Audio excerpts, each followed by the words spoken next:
Hey guys, so chapter 1006 of One Piece, Hyogoro the Flower, just came out, and a lot of stuff happens this chapter, a lot of stuff I was not expecting personally. Um, but before we get into that, there are two very neat things before that chapter. Firstly, the cover of Shonen Jump was One Piece this week, featuring Luffy, Kid, and Law on the cover. Uh, in a very similar fashion to the scene back toward the start of Act Three, just after the Odin flashback, when they said, "When we're at sea, or when you're at sea, fight with you fight with pirates," or however the quote went. I probably totally butchered the quote. But other than that, we also get a color spread this week, and it is pretty much all the Beast Pirates. Well, not all the Beast Pirates. Anything Toby Ropo and upward. We don't get any headliners like Apu or Hold'em or who else, Hawkins. But we get all the Toby Ropo, we get all the Calamities, and we get Kaido himself, obviously, in a nice color spread. And it's very rare that we get antagonists in the color spread, or entire organizations of antagonists, I should say.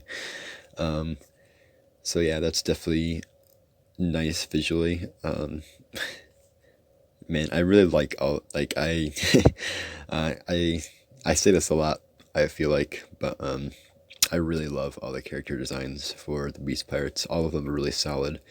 The only one I really even didn't like at first would probably be Sasuke, and even now Sasuke is grown on me quite a bit, I think, especially in his Triceratops form. But yeah, those two things pretty neat. But getting onto the chapter, we start out with Bao Huang, who has spotted Yamato and Shinobu making their way out of the forbidden storage room or whatever they were in earlier. Still pretty much working their way through waves of lower level beast pirates, like waiters and pleasures, maybe a couple gifters thrown in. Nothing crazy at the moment. But it looks like Bao Huang has spotted the fact that Momonosuke is in Yamato's dress, and I don't think it's a kimono, but whatever it is. And it looks like she has some sort of X-ray ability. I don't know if this was just stylistic for the viewer, or if this is actually what Bao Huang is seeing. But there's like a crosshair effect, and we see like the shadow of Momonosuke inside of Yamato's clothes, and then we get a close-up zoom in with him, obviously enjoying himself. But Bao Huang then makes an announcement to the entirety of Onigashima via the Marys, as we now know their name. And Sanji overhears this. She realizes that it's the Momo and Shinobu, and obviously protecting Momo was probably one of, if not the top priorities at the moment, other than, beating the emperors themselves. And at the moment, he doesn't know who Yamato is, so he's like, who's young master Yamato? But since Momonosuke is such a high priority, he asks one of the beast pirates on the ground that he's beaten up, which direction the forbidden room was, or that they're in the forbidden storeroom, and which direction the treasure room that Kinemon and the rest were in. And he finds out they're in the opposite direction, so now he has to choose which one he's going to prioritize here, and we're left kind of in the dark about that. It pans upward, and we see the roof, and he says, "Here." So we don't actually know which one he chose. If he knew what Yamato looked like, I assume he would have chosen Yamato, but he obviously doesn't. So we're kind of left to assume where, or left to guess where he went, which we'll have to see. And we also do get a shot of one panel of Onigashima floating, and we see that it is, by the looks of it, it's pretty close to Wano at this point. We see the big mountain that is at the center, the center of Wano, very well, relatively close by. That could just be, it could be still far, maybe. But every time we've seen Onigashima and the distance between Onigashima and the mainland of Wano depicted, they're usually quite far away, so far away that you can't actually see them from the port or from the shore of each other. You actually have to sail quite a good distance there to get from one to the other. So if that is true, being able to see the mountain means that we're probably quite close already. But a very important part of this is that we cut over and we see that Perospero has beaten Wanda and Carrot, which I was not expecting. This is one of the things, this chapter, that I was not expecting. At least not, I wasn't expecting it to happen off screen. It's been a while since we saw Wanda and Carrot, so I was kind of assuming by this point actually that it probably would be off screened since so much time had passed, so it wouldn't make sense to cut over, and this fight is still just beginning, I reckon. But yeah, we see that. Well, before I say this, the important thing to remember about Wano is that the weather from area to area varies greatly. We obviously have gotten multiple instances of that because we know that each region in Wano is its own type of island. You know how there's summer, spring, winter, and autumn islands, and Ringo, for example, I believe is a winter island. There's also that one.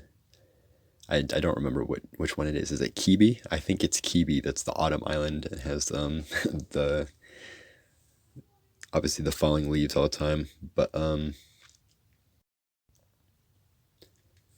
we know from back when Kinemon and all the others were at the port when it was like storming, and the earlier scene juxtaposed with was the flower capital and the fire festival starting, and the weather was nice, and everybody was commenting how nice the weather was, and then the commentator, the narrator was just like the weather can vary drastically by region, and then we cut over to the Tokage port, I think it was, and it's storming out, and nobody's there and all that, but so yeah, it seems as they got closer to Wano, this isn't explicitly said, but this is what I took it as. It seems like as they got closer to Wano, the weather changed drastically, and the moon got covered up by the clouds, which obviously means that poor Carrot and Wanda cannot use their Sulong anymore. And Perospero says specifically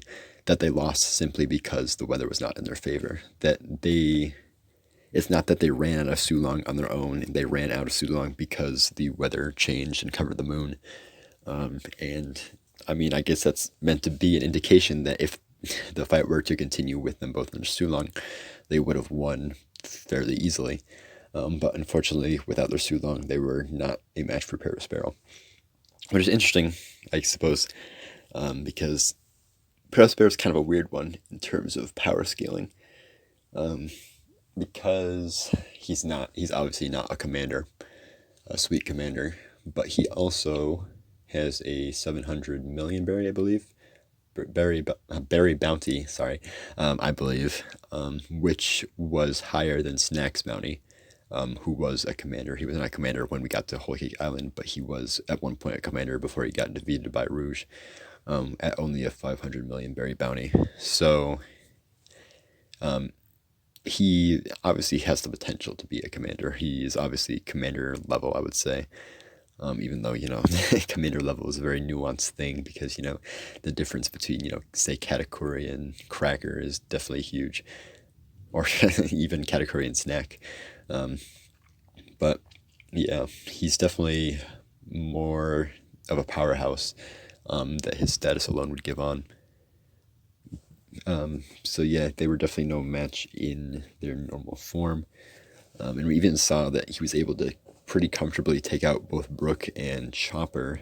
I can't remember if he had Katakuri's help doing that, but when he got to the boat, the Sunny back in Whole Cake Island, and they were waiting for the rest of the people there, he was able to trap both Brook and Chopper in his candy. So yeah, he's definitely a powerhouse, but in any case, he just kind of leaves them there and goes back to the festival hall where everything else is happening.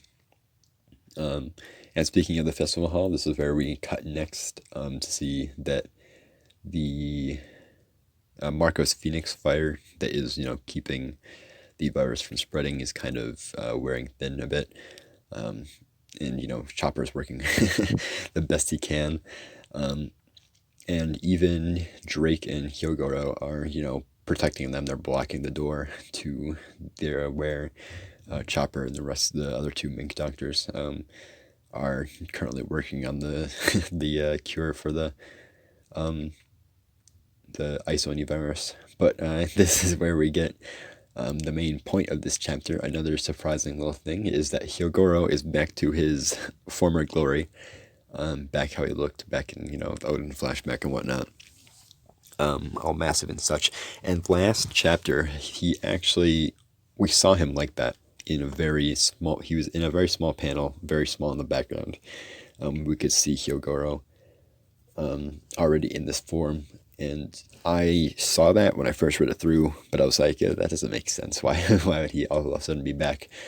And I saw it pointed out to me that that figure in the background was wearing the same his clothes had the same pattern as Hyogoro was wearing. By the time this chapter came out, I was actually kind of leaning toward it probably may be Hyogoro, and it turns out it actually was. And his explanation for this sudden transformation is that being exposed to the virus and being brought to the brink of death has drawn out his dormant strength. And at first I was like, well, that's kind of random, isn't it? But as I thought about it more, and this is kind of a personal headcanon thing, or maybe a theory, I guess you could say, because I don't think this is just kind of like a random thing, but we have seen similar stuff before in One Piece. Specifically two things I'd like to bring up are, for one, the one gorilla, two gorilla technique that Zoro does that just suddenly increases his muscle mass in his arms. And also Odin did a similar thing. I don't know if that technique had a particular name when he did it, but I believe he was shown doing that, at least in the anime. I don't know if he was in the manga. So that might have just been a flavor instead of anything canon, but we definitely saw Zoro doing it. He's done it a few times. And something else that is very similar to this is life return. Cypherpole has a technique called life return that essentially, I don't know, I don't remember if it redistributes mass or like energy throughout your body or something like that. But a few of the Cypherpole 9 members back in Enies Lobby were able to do it. I think it was only Rob Lucci and Kumadori that were ever shown doing it. But Kumadori just used it to make his hair move and gain control of that. But Lucci obviously could make himself thinner or more muscular based on what he needed, which gave him like kind of a second hybrid form in a way. He had a thin and skinny hybrid form and a more beefy muscular one that he switched between during that fight. And I'd like to think that maybe this is what Hyogoro has somewhat done. And you have to remember that Wano is a very isolated country, and they tend to have very different descriptions of things based off their culture and whatnot. For example, Ryuo is just another name for hockey, even though I tend to I tend to use it. It's not technically correct, but I tend to use it to describe advanced armament hockey that Luffy has now learned, which obviously is not correct. Ryuo is just a name they have for hockey. But it's easier to just call it Ryuo than advanced armament hockey. But in any case, that might explain his very, random explanation of it. So, I'm just going to say it's my personal headcanon that he's using life return in some capacity in this instance or something similar. But we do see that the Isoni virus is taking over Hyogoro, and he tells the other Yakuza bosses, the regional Yakuza bosses, to kill him if he ends up going full Isoni, because he is, especially in this form, quite powerful and could wreak havoc if he, was indiscriminately killing anything he saw, like the virus makes him do. But we do see a nice display of his power as the leader of the Mimawari Gumi. That's always a hard word to say. Which is the, I believe it's Orochi's samurai troop. I always forget these guys exist. I always remember the Oniwa Banchu, but never the Mimawari Gumi. And I guess the Oniwa Banchu are a bit more memorable based on their designs and whatnot. For the Mimawari Gumi, we haven't really seen many particular members other than the head guy himself. Speaking of the head guy, he gets destroyed by Hyogoro, who uses his move, Fiery Hair's Holy Light, which is like, I guess some sort of fire slash or of some sort. It looks like a cut that made some sort of burning effect. So yeah, he cuts down the leader of the Mimawari Gumi, as well as a lot of other guys, while he's having this little inner monologue about Odin, and saying that if he was in his prime, back when, if he'd helped in the fight against Kaido back when he was in his prime, things would have ended up very differently. And, if that's true, that says a lot about Hyogoro's power. But, we have no reason to believe that necessarily is true. But, he thinks about Luffy, calls him an interesting protege, and he says the sun will rise on Wano again. And I don't know if this is just the translation or it says it differently, but obviously there's a lot of ideas about bringing the dawn to Wano, because the dawn has a lot of significance in One Piece, at least in recent years. So yeah, there's that. But Queen interrupts this little moment here with a laser beam. It looks like he also has a Vegapunk-esque laser cannon in his mouth, which he tries to use on Hyogoro, only to get interrupted by Marco, who is comfortably taking on both Queen and Jack, or not Queen and Jack, Queen and King right now, which is the third and final thing that I was not expecting, I suppose. Like I said, a lot of unexpected things this chapter. There was one scene, I don't remember if it was last chapter or I think it was last chapter, where we saw him fighting against King only. And I assume that he's only fighting against King and that's his matchup for this raid. But no, he is fighting both King and Queen still. He gets his arm, or his wing rather, cut off by King. But because it's obviously made of fire, it's not really part of his body. He controls it and sends it flying back into King, and sends him flying. And then follows it up with a big knee to the face, and then turns around and also sends King flying with a, talon to the face, or not King, Queen flying with a big talon to the face. So yeah, he's doing pretty well for himself at the moment, as far as we've seen.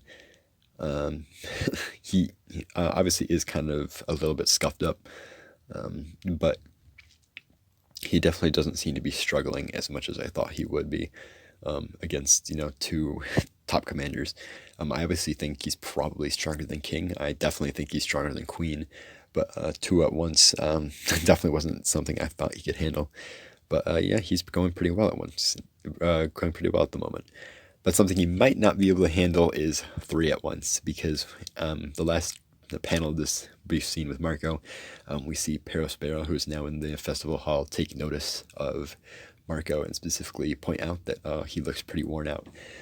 So he might be taking an opportunity to pounce on Marco there, which could be bad. Because he's definitely holding him off right now, but with Perospero added in the mix, I don't know if that would be a very quite as easy, because as I said earlier, Perospero is quite surprisingly able of holding his own quite well. But yeah, other than that, we get the final scene of the chapter where the Ice Money Virus is just about to take over Hyogoro, and he is about to get his head lopped off by one of the regional Yakuza, which I don't know their names either. But yeah, that's it. he says doesn't have any regrets, and that is the final panel of the chapter, leaving us with a big cliffhanger. Do I think Hyogoro is gonna die? No, probably not. With One Piece, it's best to expect that nobody's gonna die, because it just doesn't happen very often. And obviously, if you get your it's good not to get your hopes up, because then when someone does die, that is probably going to hit as hard as intended, because it's such a rarity in One Piece. But yeah, I don't think he's going to die. I assume Chopper. We got a panel actually that I kind of glossed over, in the middle of Marco's fight, where we briefly cut back to Chopper's little progress there. So he might, make it just in time to save the day, save Hyogoro, before he gets his head lopped off. But we will have to see. There is no break next week, so it will not be too long. But other than that, I have really nothing else to say. Solid chapter all around this week. Nothing, nothing Robin fight level of hype, but definitely a lot of cool stuff to see, which makes me excited for how this is going to go forward. I guess there are a lot of bad things happening right now, I should say, between Hyogoro possibly being about to die, Marco about to be jumped by his third commander level threat, and also Carrot and Wanda being defeated. So a lot of things are possibly going to be stacking up against the alliance in the near future. So we'll have to see how that goes. I'm still personally not in the camp that the raid is going to fail, but that could very easily change in the course of a chapter or two, seeing how things go forward from here. But other than that, that is all I had to say. So see ya.